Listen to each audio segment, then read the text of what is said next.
નમસ્કાર વિદ્યાર્થી મિત્રો, આજે આપણે મિલ્ટન ફ્રીડમેન, અમેરિકન અર્થશાસ્ત્રી, નોબેલ ઇનામ વિજેતા અર્થશાસ્ત્રી 1976ના, કે જેમણે નાણાવાદ મોનેટરિઝમનો સિદ્ધાંત આપ્યો, એમના વિશે અને એમના સિદ્ધાંત વિશે વાત કરીશું.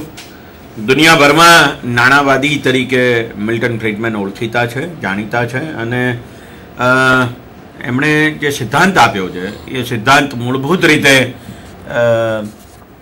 એક એવી બાબત રજૂ કરે છે કે જે બાબત એ દુનિયાભરની જે કેન્દ્રીય બેન્કો છે એના વ્યવહાર કેવા હોવા જોઈએ એના વિશે એ સૂચન કરે છે. એમની વાત, એમનો સિદ્ધાંત, અને એ એવા પ્રકારનું સૂચન કરે છે કે જેમાં કોઈના વિવેક ઉપર કશું છોડી નહીં દેવાનું. સો આખા અર્થશાસ્ત્રમાં રૂલ વર્સસ ડિસ્ક્રેશન, નિયમ વિરુદ્ધ વિવેક, એની ચર્ચા છેડનાર માણસ તરીકે મિલ્ટન ફ્રીડમેન બહુ જ જાણીતા છે. શિકાગો યુનિવર્સિટીના તેઓ અર્થશાસ્ત્રી હતા અને એમણે study on the quantity of money નામનું જે પુસ્તક 1956માં લખ્યું, એમાં એમણે બહુ જાણીતો સિદ્ધાંત, નાણાંના પરિમાણનો સિદ્ધાંત, ક્વોન્ટિટી થિયરી ઓફ મની, એનું એમણે પુનર્સ્ટેટમેન્ટ, પુનર્વિધાન કર્યું અથવા પુનર્નિવેદન કર્યું.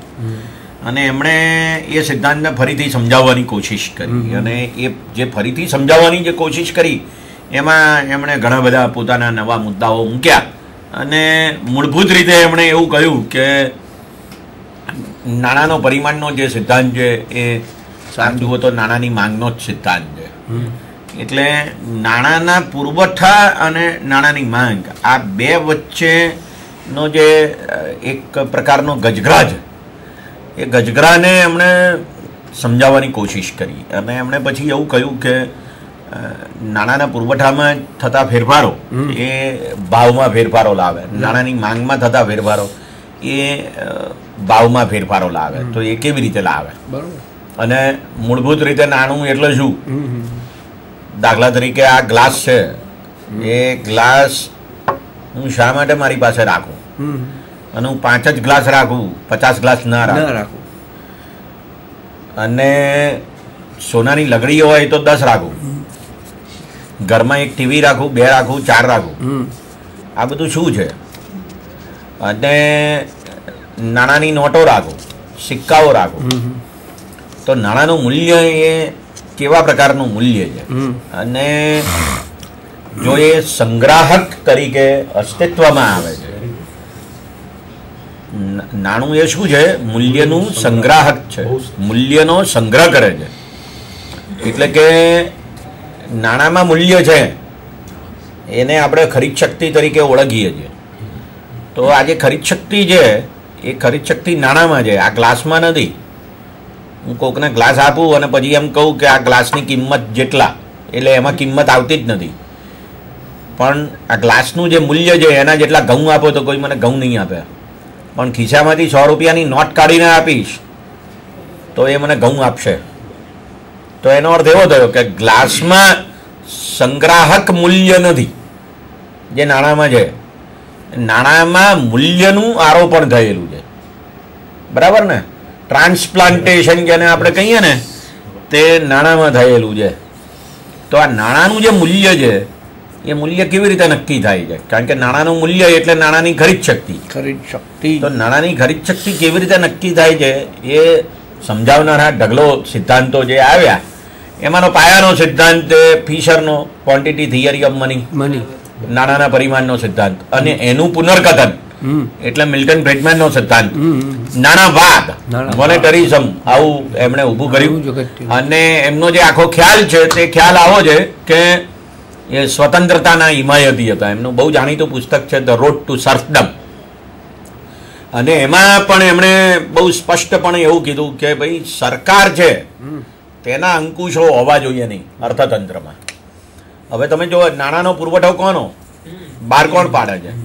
તો કે ભારતમાં રિઝર્વ બેંક ઓફ ઇન્ડિયા બહાર પાડે છે, અને દુનિયાભરની જે કેન્દ્રીય બેન્કો છે એ એમના દેશનું ચલણ બહાર પાડે છે, છાપે છે, નોટો અને સિક્કા. હવે સવાલ એ ઊભો થયો કે કેટલા છાપવાના, કેટલા નોટો અને સિક્કા છાપવાના?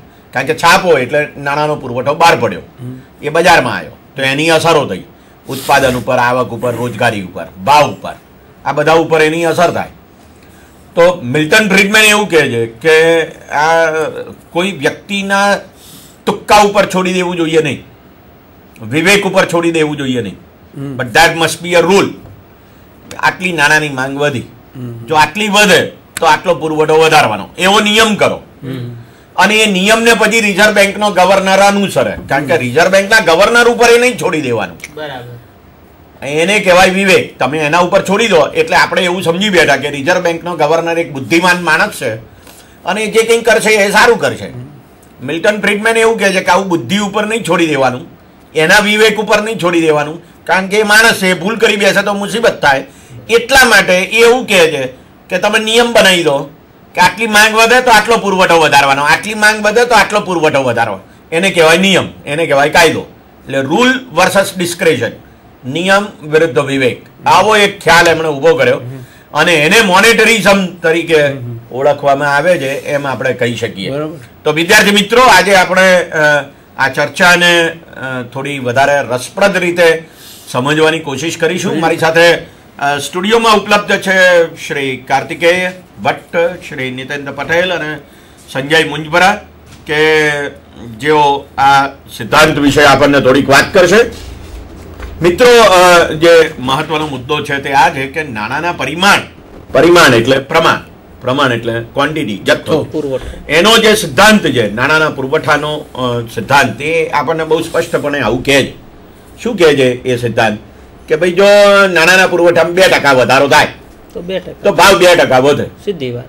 અને નાણાંના પુરવઠામાં 4%નો ઘટાડો થાય તો ભાવ 4% ઘટે.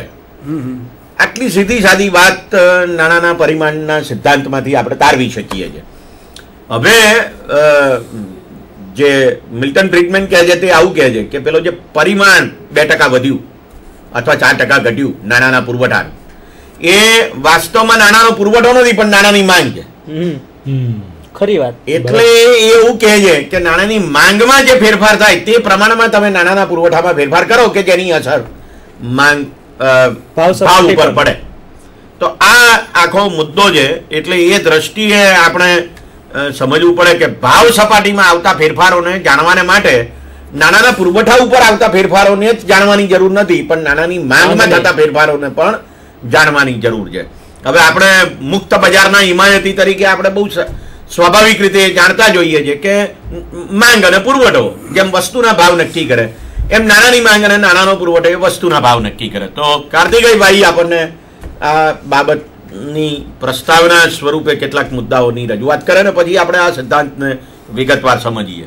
શાહ સાહેબે બહુ સરસ વાત કરી અને એક સંદર્ભ જે છે મિલ્ટન ફ્રીડમેનને સમજવાનો, એની સાલથી જ તમને ખ્યાલ આવશે કે 1956માં એમણે ફિશરે આપેલા નાણાં પરિમાણના સિદ્ધાંતને ફરીથી રજૂ કર્યો. ફ્રીડમેનને જો સમજવો હોય અને એની જે તાર્કિક બાબતો છે, લોજિકલ બાબતો છે, એને વધુ સરળતાથી આપણે સ્વીકારવી હોય અથવા એમણે નાણાંના પરિમાણના સિદ્ધાંતનું પુનઃઅર્થઘટન કર્યું અને એને નાણાંની માંગનો સિદ્ધાંત પ્રસ્થાપિત કર્યો અને એ સંદર્ભે એમણે જે ચર્ચાઓ અને તર્કો રજૂ કર્યા એના આધારે એમને નાણાવાદી અર્થશાસ્ત્રીનું જે બિરુદ મળ્યું.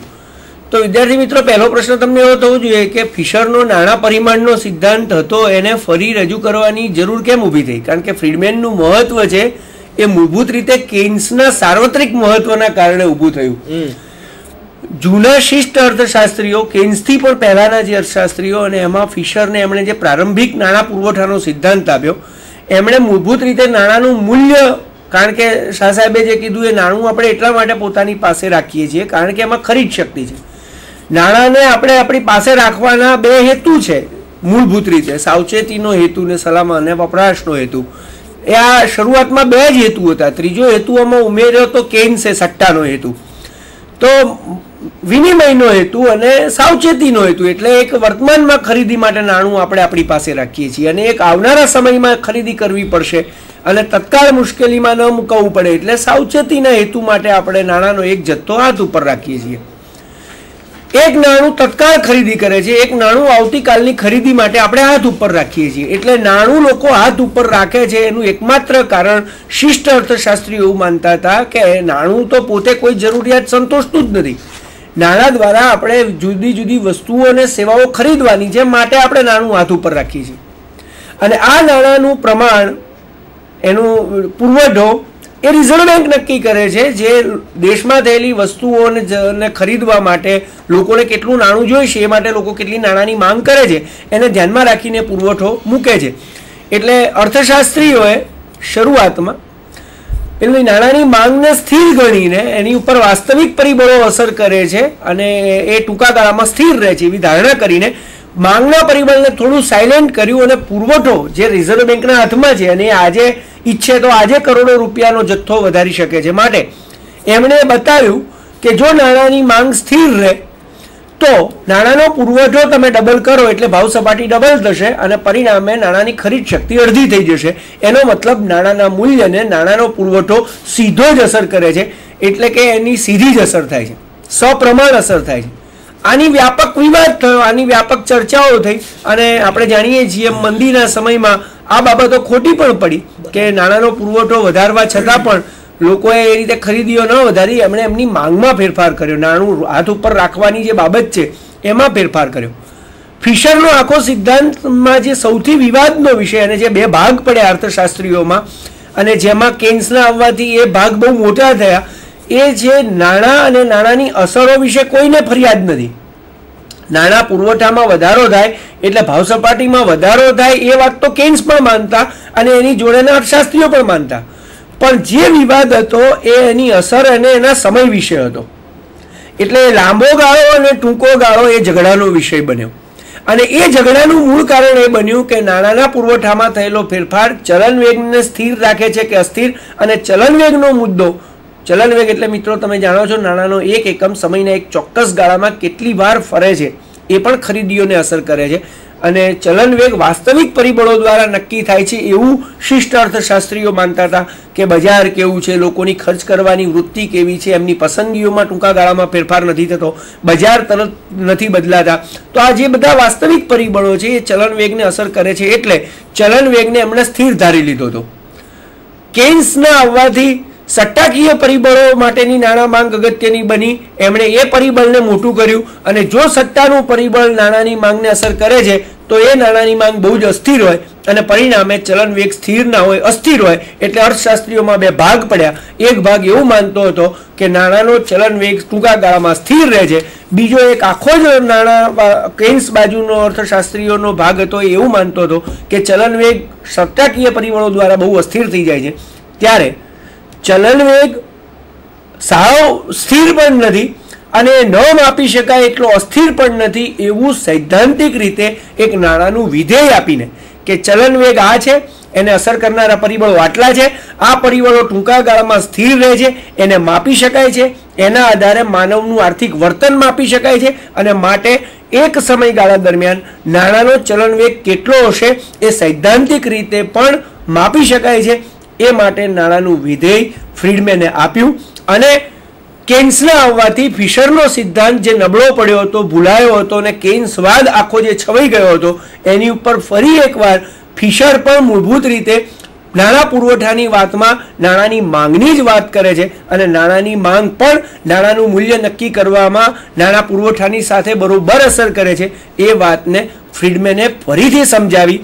ચલન વેગ માપી શકાય એટલો અસ્થિર હોય છે અને એ ચલન વેગને અસર કરનારા બધા જ પરિબળોને એમણે વૈજ્ઞાનિક રીતે તપાસ્યા અને એમાં જે સૌથી મોટું પરિબળ એમણે આપ્યું એ માનવ બાબતોનો બિનમાનવીય સંપત્તિ સાથેનો ગુણોત્તર, એને વિશ્વના અર્થશાસ્ત્રીઓએ આવકાર્યું અને કદાચ એ જ કારણ હતું કે માનવીય સંપત્તિનો બિનમાનવીય સંપત્તિ સાથેનો ગુણોત્તર પહેલી વાર વૈજ્ઞાનિક રીતે એમણે સમજાવ્યો કે એને બહુ સરળતાથી કહેવું હોય તો તમે બે માણસને એક સાથે 10,000 રૂપિયા રોકાણ કરવા માટે આપો અને છતાં એક માણસ એમાંથી લાખ રૂપિયા કમાય છે અને બીજો માણસ નથી કમાતો, એમાં જે ફેર પડ્યો વ્યાજનો દર એ જ છે, બજાર એ જ છે, મૂડી એ જ છે, વેપાર એ જ છે, ગ્રાહકોના પરિબળો પણ એ જ છે, પણ જે ફેર પડે છે પેલા બે જણામાં પડે છે.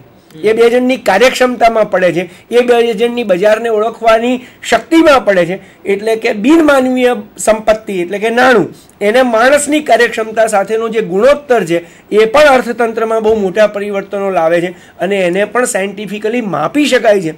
એ જે વાત ફ્રીડમેને કરી એ વાતને અર્થશાસ્ત્રીઓએ સ્વીકારી અને પેલા કેન્સના સટ્ટાકીય પરિબળો અને ટૂંકા ગાળાની સમતુલા કરતાં પણ અગત્યની બની, જેમને નોબેલ પારિતોષિક સુધી લઈ ગઈ. વિદ્યાર્થી મિત્રો, ભટ્ટ સાહેબે આપણને બહુ જ સરસ રીતે જે મુદ્દાની રજૂઆત કરી તે એ હતી કે કેન્સ છવાઈ ગયા હતા, અને છવાઈ ગયા હતા તે એટલા માટે છવાઈ ગયા હતા કે પ્રશિષ્ટ અર્થશાસ્ત્રીઓએ માંગ અને પુરવઠાના બજારના પરિબળો જ મહત્વના છે એવું કહેલું. કેન્સ આયાને એવું કીધું કે માંગ અને પુરવઠાના પરિબળોને બાજુ પર મૂકી દો ને રાજ્યને લાવો. એટલે રાજ્ય આવે તો અંકુશ આવે, નિયંત્રણો આવે અને વિવેક આવે, પેલો વિવેક આવે, અને વિવેક પાછો રાજ્યમાં જે બેઠેલા છે એમની બુદ્ધિ મુજબ. અને આ જે સ્વતંત્રતાવાદીઓ છે બધા, મિલ્ટન ફ્રીડમેન જેવા, એ એવું કહે છે કે એ લોકો બુદ્ધિ નથી, રાજ્યમાં બુદ્ધિ નથી. કારણ કે રાજ્ય એટલે શું? માણસ.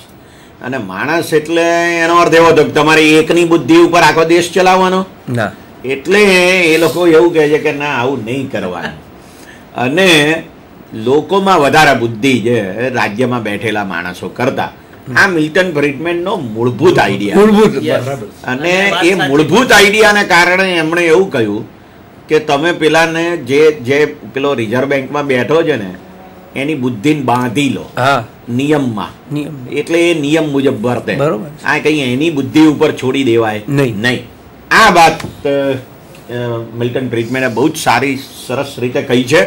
આપણે એને જરા થોડી વધારે પદ્ધતિસર સમજવાની કોશિશ કરીએ. સંજયભાઈ આપણને એની શરૂઆત કરે અને પછી નીતેન્દ્રને એનો વિસ્તાર સમજાવે. બરોબર. વિદ્યાર્થી મિત્રો, જે સરે વાત કરી છે અને આખા પરિમાણ ઉપર વાત આપણે આવીએ છે, તમારા સ્ક્રીન ઉપર તમે જોઈ રહ્યા છો વિદ્યાર્થી મિત્રો કે જે રાષ્ટ્રીય આવકનો આધાર જે નાણાંના પરિમાણ ઉપર કેવી રીતે અસર કરતો હોય છે. અને જે વાત કરી છે એને આપણે ફરીથી રજૂઆત ન કરતા કે અર્થાત નાણાંનો પુરવઠો દેશની અંદર વધે છે અને ભાવ સપાટી પર પરિવર્તનો આવે છે. એની સાથે એક વાત જો મિત્રો વણાયેલી છે તે આ છે કે નાણાંના પરિમાણમાં ફેરફાર થાય તો અસ્કામતો ધરાવવાની લોકોની ઈચ્છા બદલાય.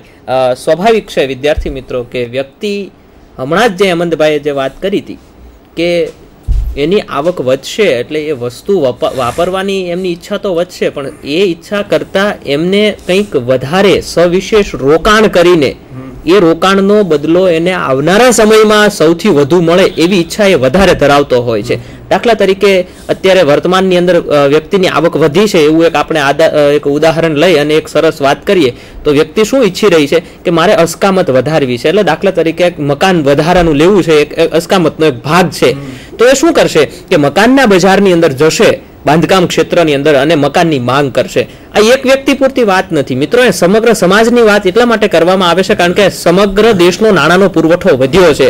કયા કારણોસર વધ્યો છે? રાષ્ટ્રીય આવક, ઉત્પાદન બધું વધ્યું છે, રોજગારી વધી છે. એ બધી બાબતોને અહીંયા આપણે તારણા ખાતરદારી લીધી છે.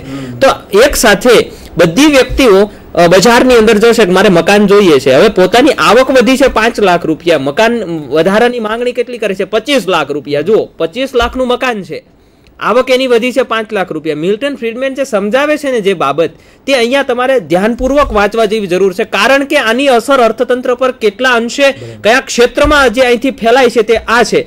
5 લાખ રૂપિયા પોતાની પાસે ખરીદ શક્તિ છે, 25 લાખ રૂપિયાનું મકાન લે છે. આનો અર્થ એમ થાય છે કે જે વચ્ચેનો ગેપ પડ્યો 20 લાખ રૂપિયા એ બીજા ઉપર આધારિત છે, એટલે એ સરકાર ઉપર જ, એટલે કે બેંક ઉપર. આનો અર્થ એમ થાય છે કે 20 લાખ રૂપિયા એ બેંક પાસે માંગણી કરશે તો બેંક એને કેવી રીતે પૈસા આપશે? વ્યાજથી આપશે. મિત્રો જુઓ, બધા લોકો બેંકની અંદર અસ્કામતો ખરીદવા માટે થઈને નાણાંની માંગ કરે છે, પરિણામ સ્વરૂપે તેની અસર વ્યાજના દર ઉપર પડે છે. અર્થાત નાણાંના પુરવઠા પર અસર થવાથી, પુરવઠો વધવાથી વ્યાજનો દરમાં કેવી રીતે ફેરફાર આવે છે એ અસ્કામતના એક માધ્યમથી આપણે કહી શકીએ છીએ. બીજી વાત એણે એક એડ કરી કે ભાઈ ટૂંકા ગાળાની અંદર નાણાંનો પુરવઠો વધવાથી ભાવ સપાટી પર અસર થતી નથી. વાત સાચી છે, કે ભાઈ દાખલા તરીકે માર્ચ મહિનાની અંદર ભારતના અર્થતંત્રની અંદર 1 લાખ કરોડ રૂપિયા રિઝર્વ બેન્કે નાખ્યા, એટલે એનો અર્થ એવો નથી થતો કે સીધા લોકોના હાથમાં આવી ગયા અને જૂન મહિનાની અંદર ભાવોમાં બમબમાટ વધારો થઈ જશે, આવી વાત નથી. મિલ્ટન ફ્રીડમેન એવું કહે છે કે આ બાબત વિચાર માગી લે તેવી છે, દરેક વ્યક્તિ વિચારે છે, એનું એપ્લાઇડ થાય છે, બજારના ઉત્પાદનના સાધનો પર પણ એની કાર્યક્ષમ અસર પડે છે, અસ્કામતો પર અસર પડે છે, વ્યાજના દર ઉપર અસર પડે છે, અને સમયના લાંબા ગાળે એટલે કે નાણાંના પુરવઠા પર અસર થવાથી તાત્કાલિક ભાવ સપાટી પર અસર થતી નથી અને એમાં ચોક્કસ સમય લાગે છે. આજે નાણાંનો પુરવઠો વધે તો એનો અભ્યાસ કહે છે મિલ્ટન ફ્રીડમેનનો અંગત અભ્યાસ કે સમયના 12 થી 16 માસ જેટલો સમય લાગે છે અને પછી એની અસર એ ભાવ સપાટી ઉપર પડતી હોય છે.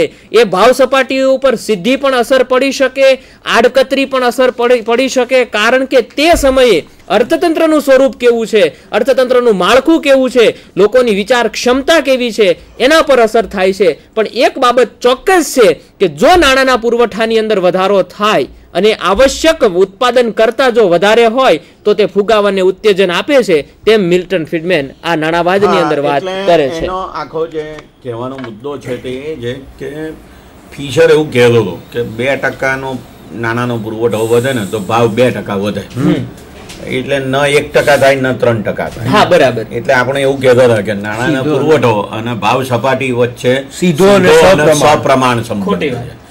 હવે આ વાતને મિલ્ટન ફ્રીડમેન એમ કહે છે કે આટલો બધો જળ સંબંધ છે કે 2% પુરવઠો વધે નાણાંનો તો 2% ભાવ વધે, 3% વધે તો 3% વધે.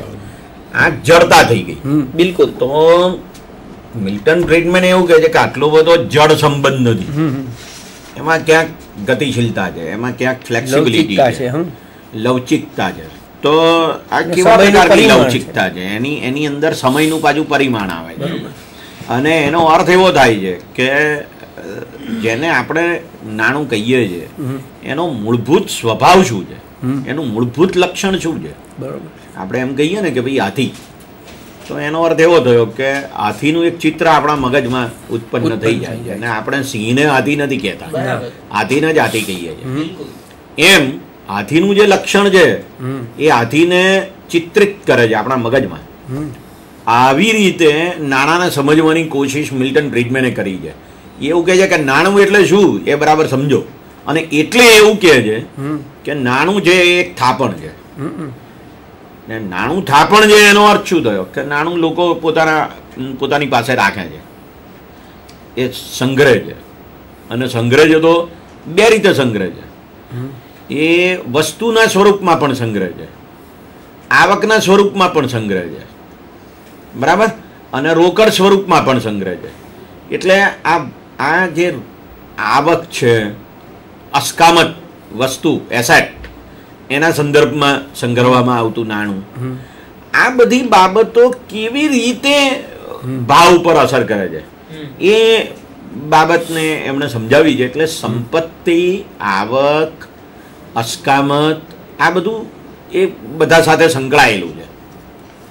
એટલે નાણાંનો જે શું કહેવાય નોમિનલ જથ્થો, નોમિનલ સ્ટોક ઓફ મની, એટલે એ રોકડ સ્વરૂપનો જથ્થો, એક એ વાત. અને બીજી વાત તે નાણાંનો વાસ્તવિક જથ્થો, રિયલ સ્ટોક ઓફ મની. આ બે બાબતોને એણે સમજાવી. અને રિયલ સ્ટોક એટલે પેલો વસ્તુ કે સેવાના સ્વરૂપમાં સંગ્રહવામાં આવતો જથ્થો. તો આ આવક, અસ્કામત, એક થાપણ, નાણું, સંપત્તિ, આવી બધી બાબતોને એણે એક સાથે ધ્યાનમાં લીધી. એટલે માત્ર નાણાંનો પુરવઠો અને ભાવ એમ જો સીધો સાદો સંબંધ ફિશરે બતાવેલો, એમાં એણે આ બધી બાબતો જોડી અને એને થોડી કોમ્પ્લેક્સ બનાવી, જટિલ બનાવી. આમ જરા સમજવામાં તકલીફ પડે એવું લાગે આપણને, પણ કહેવાનો મુદ્દો મિલ્ટન ફ્રીડમેનનો છે ને તે બહુ સીધો સાદો છે. અને તે એ છે કે આ બધી બાબતોને જો તમે ધ્યાનમાં લો તો ખબર પડે કે નાણું કેવી રીતે વર્તે છે, નાણાંનું વર્તન કેવા પ્રકારનું હોય છે. કારણ કે નાણાંનું વર્તન એ તો મૂળભૂત રીતે તો નાણું માણસે પેદા કર્યું છે અને માણસ નાણાંનો ઉપયોગ કરે છે. તો માણસનું વર્તન કેવા પ્રકારનું છે, એટલે એ રોકડ સ્વરૂપે રાખવાનું વર્તન છે, એ વાસ્તવિક સ્વરૂપે રાખવાનું વર્તન છે, નાણાંને થાપણ તરીકે સાચવવાનું વર્તન છે મનુષ્યનું. એટલે મૂળભૂત રીતે આ મનુષ્યના વર્તનને સમજવાનો જ પ્રયત્ન છે, આર્થિક વર્તનને. અને મિલ્ટન ફ્રીડમેન એમાં માસ્ટર છે, એટલે એ આપણને બહુ સરસ રીતે સમજાવે છે. આપણી પાસે મિલ્ટન ફ્રીડમેન હાજર છે નીતેન્દ્રભાઈના સ્વરૂપે. આપણને એમનો ખૂબ ઊંડો અભ્યાસ છે આ બાબતમાં, અને એ આપણને આ બાબત સરસ રીતે સમજાવશે. જો કે એક બાબત સ્પષ્ટ કરી દઉં મિત્રો, મારા કરતા હેમંતભાઈ ખૂબ જ સ્કોલર વ્યક્તિ છે, હું તો માત્ર એક નાનો માણસ છું.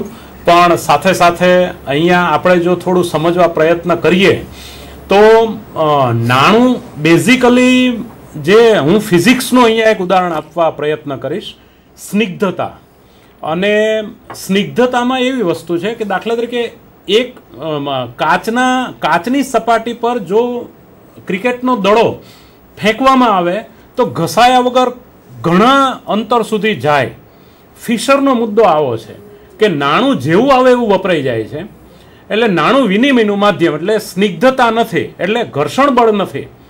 હવે એ વાતને વાસ્તવિક રોકડ પુરાંતના સિદ્ધાંત દ્વારા, પીગુ, કેઇન્સ વગેરે દ્વારા, M = PKR સમીકરણ દ્વારા, કે જે છે કે એટલે રોકડ સ્વરૂપમાં રાખવામાં આવતો અનામતનો જથ્થો, એટલે રોકડ અનામતની માંગ. એમાં કે એટલે હવે ત્યાં પૃથ્વીની સપાટી પર આપણે ક્રિકેટનો દડો ફેંક્યો એટલે ત્યાં ઘર્ષણ થતો માંડ થોડે સુધી જ જાય છે. એટલે હવે આ ફિઝિક્સના સિદ્ધાંત સાથે અર્થશાસ્ત્રના સિદ્ધાંતની સિમિલારિટી ચાલી કે અહીંયા ઘર્ષણ બળ લાગે છે. ઘર્ષણ બળ લાગે છે એટલે નાણું રિઝર્વ બેંક જે બહાર પાડે છે છેક પહોંચતું નથી. ત્યાં વચ્ચે સ્ટોકમાં લોકો 3 હેતુ માટે, વિનિમય, સાવચેતી અને સટ્ટો, એમાં સટ્ટાનો હેતુ કેન્સર મેળ્યો કે ભાઈ થોડું સ્ટોક ખીચામાં રહેતું જાય છે અને બાકીનું વપરાતું જાય છે.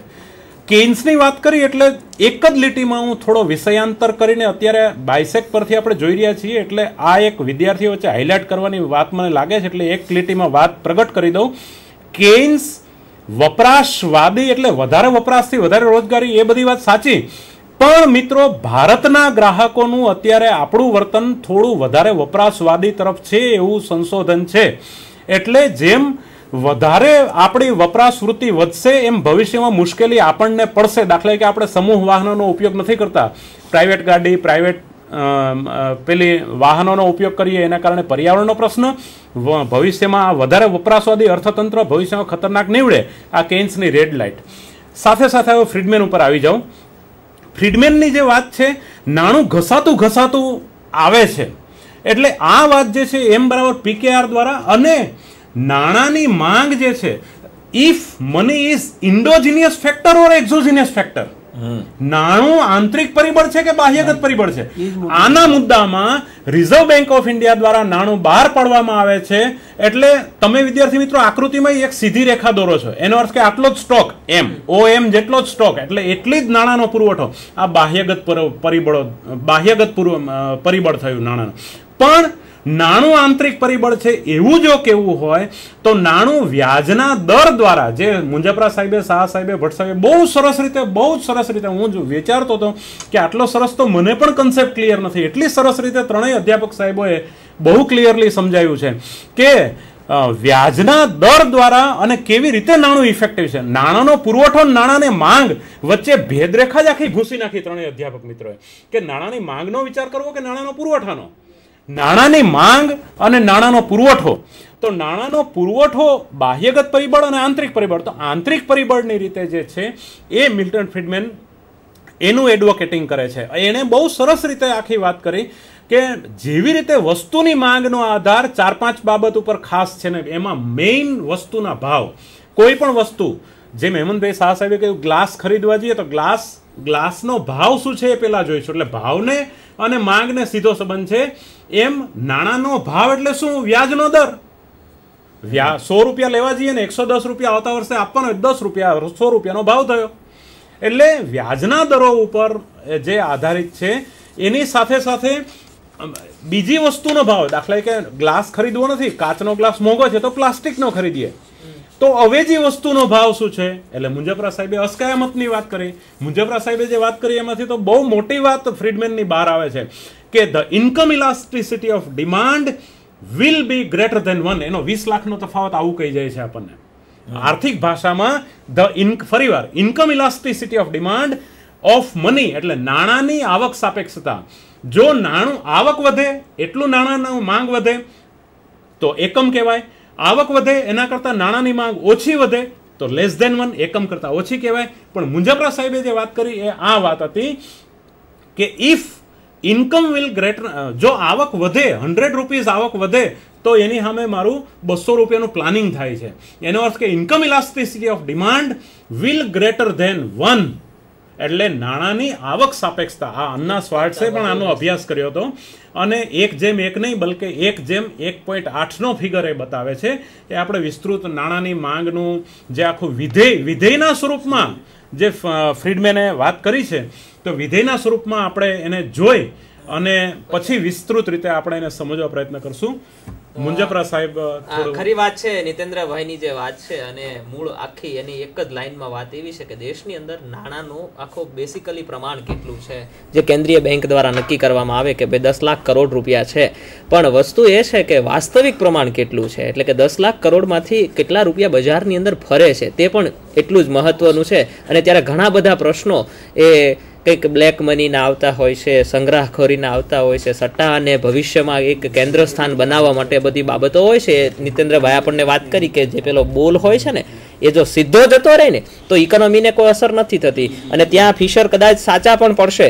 અને વાત એ છે કે મિલ્ટન ફ્રીડમેન 100% સત્ય વાત કરે છે કે જે નાણું કેન્દ્રીય બેંક જે રિયલમાં મૂકે છે બજારની અંદર એ છેક સુધી પહોંચી જવું જોઈએ તો તમારી ભાવ સપાટીને પણ એ પ્રમાણે અસર કરશે અને એ પ્રમાણે ઉત્પાદનના સાધનોને અસર કરશે. પણ અહીંયા વાત એ છે કે નાણું ક્યારેક રોકાઈ જાય છે. બીજી બાબત એ પણ મૂકી જ્યારે વાસ્તવિક બાબતની અસર ચર્ચા કરતા હોય ત્યારે કે રોકાતું આવે છે એનો દર પણ જો આપણને ખબર હોય ને તો પણ હજી કેન્દ્રીય બેંકને ક્યારેક અંદાજ આવે પણ ક્યારેક બ્લેક મની અચાનક બજારની અંદર આવી જાય છે એ વાસ્તવિક પરિબળોને ધ્યાનમાં રાખીને ત્યારે પણ ભાવ સપાટીને ખૂબ મોટા પ્રમાણની અંદર અસરો થતી હોય છે. એ બાબત અહીંયા ઉલ્લેખનીય છે. બહુ જ સાચી બાબત છે અને નીતેન્દ્રભાઈએ આપણને નાણાંના વિધેયનો ઉલ્લેખ કર્યો, ભટ્ટ સાહેબે પણ નાણાંના વિધેયનો ઉલ્લેખ કર્યો. વિદ્યાર્થી મિત્રો, આપણે જ્યારે વિધેય એવો શબ્દ વાપરીએ છીએ ને ત્યારે આપણને એક બાબત સમજવાની થાય છે અને એ બાબત એ છે કે વિધેયમાં સમીકરણ છે. સમીકરણમાં બે બાબતો છે અર્થશાસ્ત્રના સંદર્ભમાં. એક બાજુ કારણ છે અને બીજી બાજુ પરિણામ. તો નાણાંના વિધેયના સંદર્ભમાં મિલ્ટન ફ્રીડમેન કોને કારણ ગણાય છે અને કોને પરિણામ ગણાય છે. આ બાબત જો આપણે ફિશરના સંદર્ભમાં જોઈએ તો બહુ સીધી સાદી સ્પષ્ટ વાત કે ભાઈ નાણાંનો પુરવઠો એ કારણ છે અને ભાવમાં થતો ફેરફાર એ પરિણામ છે. એટલે પરિણામ સ્વરૂપે એમણે માત્ર એક કારણ ગણ્યું અને કારણ એક જ લીધું. હવે મિલ્ટન ફ્રીડમેન છે ત્યાં બધા જાતના કારણો ઉમેરે છે. પેલું તો ખરું જ, નાણાંનો પુરવઠો તો ખરો જ, પણ બીજી બધી બાબતોને ઉમેરે છે. એટલે મિલ્ટન ફ્રીડમેન મનુષ્યના વર્તનને નાણાંના પ્રમાણ સાથે જોડે છે. અને એ કેવી રીતે જોડે છે તો તમે એનું સમીકરણ તમારા સ્ક્રીન ઉપર જોશો તો તમને ખબર પડશે કે જે વાસ્તવિક નાણાં પુરાતો માટેની માંગ છે M/P is a function of YWRB RE 1/P delta P/ડેલ્ટા T and U. તો આ બધી બાબતો જે કંઈ છે એ બધી બાબતો આપણે 1 by 1 આપણને નીતેન્દ્રભાઈ સમજાવશે. વિદ્યાર્થી મિત્રો, આ સમીકરણને તમે બરાબર સમજશો તો મને લાગે છે કે મિલ્ટન ફ્રીડમેન સમજાઈ જશે. બિલકુલ. આ સમીકરણ આમ મોટું લાંબુ લાગે એટલે અઘરું પણ લાગે અને ફ્રીડમેનની ભાષા પણ થોડી અઘરી છે. પણ બે બાબતોને અહીંયા તમે ધ્યાનમાં લો. એક બાબત એ કે નાનું થાપણ છે એટલે થાપણ સ્વરૂપે કેટલું રોકડ સ્વરૂપમાં રહે છે, કેટલું આવક અને સંપત્તિના સ્વરૂપમાં રહે છે. અને બીજું કે નાણાંનો પુરવઠો એ આ રોકડ સ્વરૂપમાં રાખવા ઉપર કે વસ્તુ સેવા અસ્કામત થાપણ સ્વરૂપે રાખવા ઉપર શું અસર કરે છે અને એ બધાની અસર ભાવ ઉપર શું થાય છે અર્થતંત્રમાં વસ્તુઓ અને સેવાઓના ભાવ ઉપર, જેને આપણે સામાન્ય રીતે ભાવ સપાટી તરીકે ઓળખીએ છીએ. તો આ બધી બાબતોને આ સમીકરણ મારફતે જરા સમજીએ. નીતેન્દ્રભાઈ આપણને સરળ શબ્દોમાં આ બાબત સમજાવશે. હેમંતભાઈ, આ બહુ સરસ વાત ચાલી રહી છે અને બહુ સરસ એનું વિધેય એટલે સંગતતા. મિત્રો, સંગતતા એ શું છે કે એકને બીજા સાથે લેવા દેવા છે. હવે પહેલું ટર્મ હું તમને સમજાવું, M/P. શા માટે M/P? શા માટે ખાલી એમ નહીં? બહુ સરસ. એમ એટલા માટે નહીં કે એમ માત્ર નાણાંના એકમો બતાવે છે ને આપણે એના વાસ્તવિક વિગતમાં જઈએ છીએ. બિલકુલ. એટલે એને ભાવ સપાટી વડે ભાગી નાખવું પડે. એટલે નાણાંના એકમોને ભાવ સપાટી વડે ભાગી નાખીએ એટલે સરસ મજાનું લખ્યું છે, જુઓ ઉપર, વાસ્તવિક નાણાં પુરાંતોની માંગ. એટલે બે મુદ્દા ક્લિયર થઈ ગયા કે આ નાણાં પુરાંતોની વાત છે ને એની માંગની વાત છે. હવે ભટ્ટ સાહેબે જે વાત કરી હતી એ પણ હું આમાં ઉમેરું કે ચલણ વેગ જે અસ્થાયી અને સ્થાયી થતો જાય છે એની સાથે નો મુદ્દો છે, એટલે એને ફંક્શનના રૂપમાં મૂક્યો છે. એટલે ફંક્શન કોનું છે? આવકનું ફંક્શન છે. એમાં મુંજપરા સાહેબનું ઉદાહરણ દ્વારા આપણે આવકનો સાથેનો સંબંધ કે વાસ્તવિક નાણાં પુરાંતોને આવક સાથે સંબંધ છે. આવક 1000 રૂપિયા વધે તો 5000 નું વધારાનું પ્લાનિંગ કરીએ. આ આવક સાથેનો સંબંધ. પછી સંપત્તિ સાથેનો સંબંધ. હવે સંપત્તિ સાથેનો સંબંધ જે છે અને એની સાથોસાથ આપણે હેમંતભાઈની વાત પણ આપણે મૂકી દઈએ 1/P dP/dt દ્વારા કે ભાવ સપાટીનું વ્યસ્ત સ્વરૂપ. એટલે ભાવ સપાટી વધે તો નાણાંની માંગ ઘટે અને એની સાથે બિનમાનવીય સંપત્તિ સાથેનો વળતરનો દર. એટલે એ વાત જે આપણે Y અને W ને ભેગા કરીએ તો આખું આ જે હાઇબ્રિડ બિયારણ કરીએ છીએ ને આપણે એગ્રીકલ્ચરમાં કે વાલ અને વટાણાને ભેગું કરીને કંઈક નવું જ આપણે કઠોળ બનાવીએ, એવી વાત કાયમી આવકની આમાંથી પેદા થાય છે. લ્યો, બહુ સરસ. એટલે કાયમી આવકની વાત આ ફ્રીડમેને બધા અર્થશાસ્ત્રીઓ કરતા બહુ નવી વાત કરી. આવક અને સંપત્તિ Y+W બંનેને ભેગા કરીએ તો Y અને W બંનેને ભેગા કરીએ તો એક નવો જ મુદ્દો આવે છે, કાયમી આવક, પરમેનન્ટ ઇન્કમ. એટલે કે નાણાંની માંગ એ માત્ર મારી વર્તમાન આવક ઉપર નથી, મારી ભૂતકાળની આવક પર પણ નથી, વર્તમાન, ભૂત અને ભવિષ્ય એ ત્રણેયની સરેરાશના આધારે, એટલે આવક અને સંપત્તિની સરેરાશ પ્રમાણે હું પરમેનન્ટ ઇન્કમની માંગ કરીશ. હવે બીજું, RB અને RE જે છે એના ઉપર એ બોન્ડ પરનો વ્યાજનો દર છે અને શેર પરનો વ્યાજનો દર છે, વળતરનો નફો છે. એટલે હવે RB અને RE ને જો આપણે કહીએ તો જેમ વસ્તુની માંગનો આધાર વસ્તુના ભાવ પર છે એમ નાણાંની માંગનો આધાર નાણાંના ભાવ પર છે. ભાવ કયો? તો RB અને RE. એટલે બોન્ડ પરનો વ્યાજનો દર અને શેર પરના વળતરનો નફો. કારણ કે હાલના તબક્કે હું વપરાશ તો જ જતી કરીશ જો મને વળતર કેટલું છે જો વધારે મળશે તો. અને યુ ટર્મ જે છે એ ઇકોનોમેટ્રિકની અંદર એનું બહુ અગત્યતા છે. આ બધાની પથારી ફેરવીને મૂકી દે યુ ટર્મ. યુ ટર્મ એટલે એરર ટર્મ. એરર ટર્મ જે છે, એરર ટર્મ બહુ સમજવા જેવી છે. એરર ટર્મને આધારે હું ખાલી એક જ લીટીમાં કહી દઉં તો એરર ટર્મને કારણે આ વિધેયમાં મલ્ટીકોલિનિયરિટીનો પણ પ્રોબ્લેમ થઈ શકે, બહુચિલી સમરેખતા, ઓટો કોરિલેશનનો પણ પ્રશ્ન થઈ શકે, શ્રેણીગત સહસંબંધનો, એની ચર્ચા અત્યારે અસ્થાને છે, આપણે કરતા નથી કારણ કે એ બધી વસ્તુ આપણે સમજવી નથી અત્યારે. પણ યુ ટર્મ જે છે વધારાનું પરિબળ, દાખલા તરીકે એક જ પરિબળ હું વધારાનું લઉં તો રુચિ. તો રુચિ વિશે કંઈ કહી શકાય ભાઈ? રુચિ વિશે કોઈ અનુમાન ના કરી શકાય કે લોકો નાણાંનું માંગ વધારે કરશે, ઓછી કરશે. એ આ સમીકરણમાં કોઈ પણ પ્રકારના પ્લસ માઇનસ ફેરફારો કરી શકશે એરર ટર્મ. તો એરર ટર્મ ગમે તે પ્રકારના ફેરફારો કરી શકે છે. એ અહીંયા ઇકોનોમેટ્રિકમાં પણ આનો સ્ટડીમાં મહત્વ છે. વિદ્યાર્થી મિત્રો, આ જે આખું સમીકરણ છે એને જરા આપણે જુદી રીતે સમજવાની, વધારે સરળ રીતે સમજવાની કોશિશ કરીએ. અર્થશાસ્ત્રમાં વાય એ આવકના સંદર્ભમાં દર્શાવવામાં આવતું ચિહ્ન છે. તો એ વાયને એટલે કે આવકનો, અને મિલ્ટન ફ્રીડમેન એને કાયમી આવક, પરમનન્ટ ઇન્કમ તરીકે ઓળખાવે છે. તો એ જે આખી આવકનો જે ખ્યાલ છે એ કઈ બાબતો ઉપર ધ્યાનમાં રાખે છે? તમે જુઓ અહીંયા કે માત્ર ભાવ સપાટી એ મહત્વનો મુદ્દો નથી, નાણાંની માંગ કે નાણાંનો પુરવઠો એ મહત્વનો મુદ્દો નથી, પણ લોકોની આવક અથવા આખા દેશની આવક એ મહત્વનો મુદ્દો. અને એમાં ફેરફાર કેવી રીતે થાય છે? એટલે કે નાણાંની માંગ, નાણાંનો પુરવઠો, એમાં ફેરફાર થવાથી આવકમાં કેવી રીતે ફેરફાર થાય એ બાબત બાબત મહત્વની બને છે. તમે તમારા સ્ક્રીન ઉપર જોઈ શકો છો 2 સમીકરણો અત્યારે અહીંયા લખવામાં આવેલા છે બોર્ડ ઉપર. તમારા બોર્ડ ઉપર જોઈ શકો છો તમે કે 2 બાબતો લખવામાં આવી છે. y is equal to v, પછી કૌંસ ખાલી રાખ્યો છે અને પાછળ લખ્યું છે એમ, અને પછી લખ્યું છે y is equal to v, પછી કૌંસમાં જે પેલો ખાલી રાખેલો કૌંસ એમાં બધું ભરી દીધું છે અને પછી એમ લખેલો છે. તો આ જે ખાલી કૌંસ છે તે શું અને ભરેલો કૌંસ છે તે શું?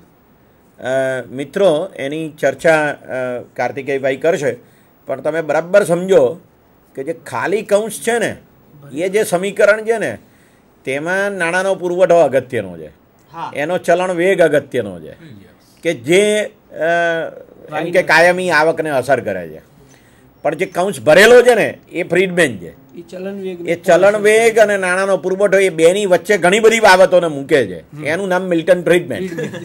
તો આમ જે મિલ્ટન ફ્રીડમેન છે એ આપણને કૌંસ છે એ આપણને સમજાવશે.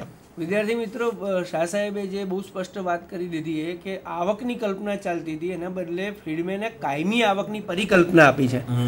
અને એને બહુ સરળ રીતે સમજો કે કોઈ એક વ્યક્તિનો, અને અત્યારે તો સમાજમાં એ સમજવી પડે એવી પણ પરિસ્થિતિ છે, કોઈ એક વ્યક્તિ ફિક્સ પગારમાં લાગી છે, એનો 5,000 રૂપિયા મહિનો પગાર છે, અને આમ છતાં એ બાઇક પણ ફેરવે છે, સરસ કપડાં પણ પહેરે છે, ને બૂટ ને ચપ્પલ એવા પહેરે છે કે જે 5,000ની એની આવક, જે ચાલુ આવક છે એની સાથે મેળ જ ખાતો નથી એનો ખર્ચો. તો એ કોણ ફ્રીડમેન જ સમજાઈ શકે કે આ કાયમી આવક એટલે એના બાપાનું પેન્શન, એને મિલકતોમાંથી મળનારું ભાડું, એના પપ્પાએ શેરમાં રોકાણ કર્યા હોય એના પૈસા, એ બધું ભેગું થઈ અને આ ભાઈ જે વાપરે છે એ છે. એને જે મહિને 5,000 મળે છે એ ચાલુ આવક છે, પણ એની કાયમી આવક એટલે કોઈ પણ વ્યક્તિના ખર્ચને એની ચાલુ આવક જ અસર કરે છે એવું નથી. એણે જે રોકાણો કર્યા છે, એણે જે સંપત્તિઓમાં રોકાણો કર્યા છે એનું વળતર પણ એને અસર કરે છે ખર્ચને. એ બાબત અહીં અગત્યની બને છે. એટલે કાયમી આવક જે છે એ પરિકલ્પના ફ્રીડમેનની છે.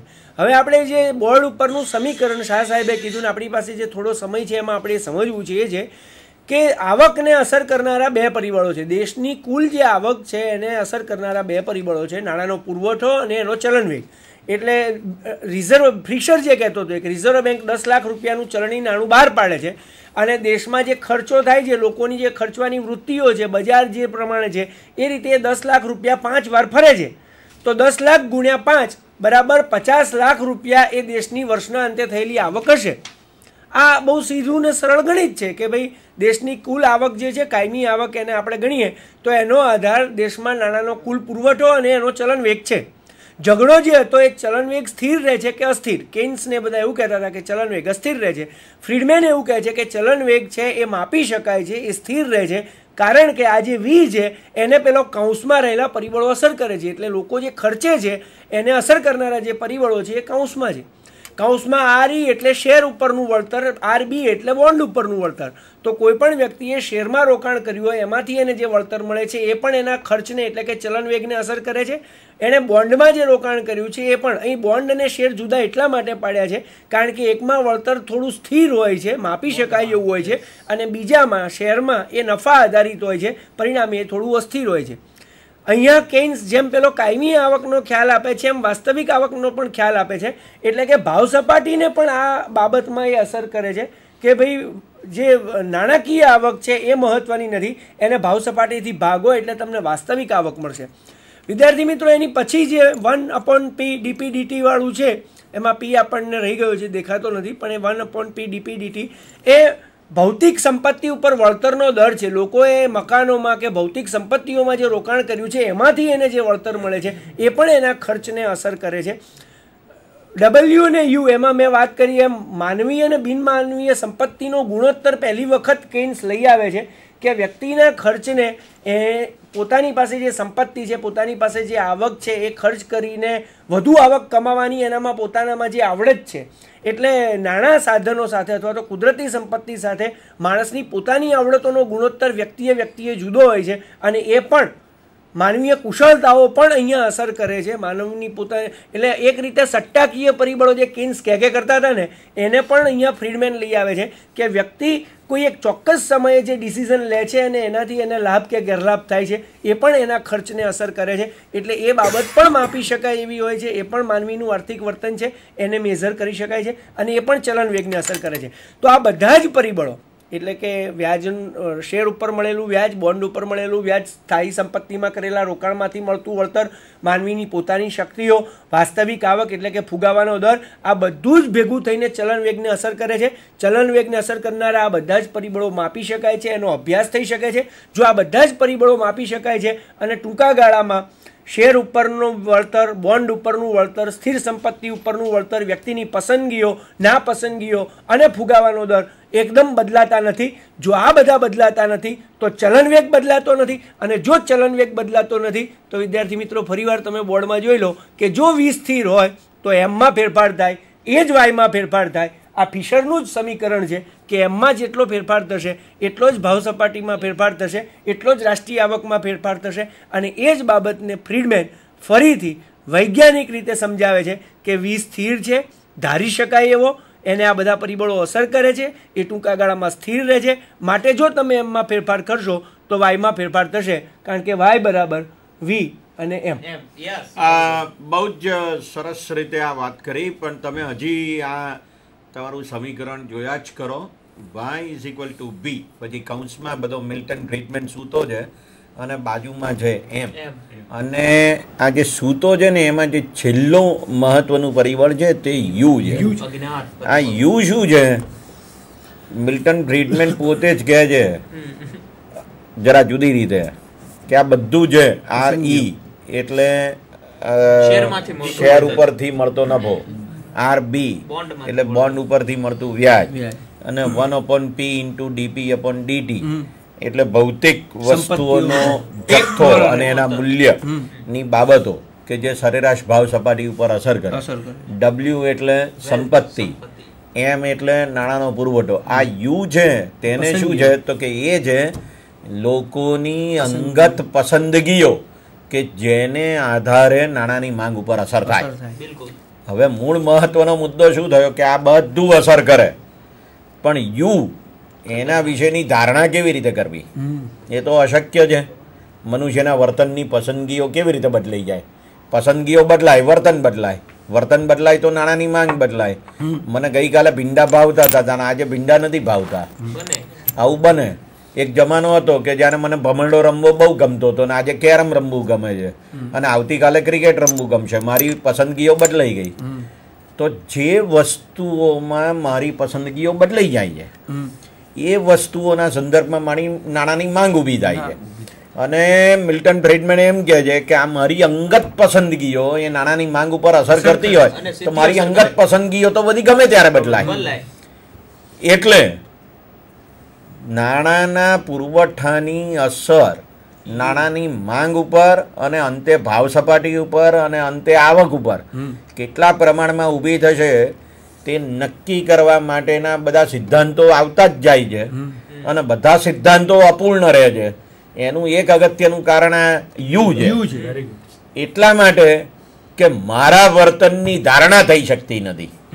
આ બરાબર યુધિષ્ઠિર જેવું છે કે પેલો દ્રોણ પૂછે છે યુધિષ્ઠિરને કે તું તો સત્ય જ બોલવાનો ને, બોલ કે અશ્વત્થામાં હાથી મરાયો કે મારો દીકરો મરાયો.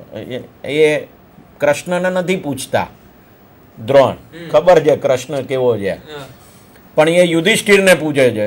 અને તમે જાણો છો કે યુધિષ્ઠિર અણીના સમયે જે સત્યવાદી ધર્મરાજા હતા તે સત્ય નહીં બોલવાનું નરો વા કુંજરો વા નામનું જે વાક્ય કહેવાતું બોલે છે એ એમ બતાવે છે કે મનુષ્યના વર્તનની ધારણા થઈ શકતી નથી.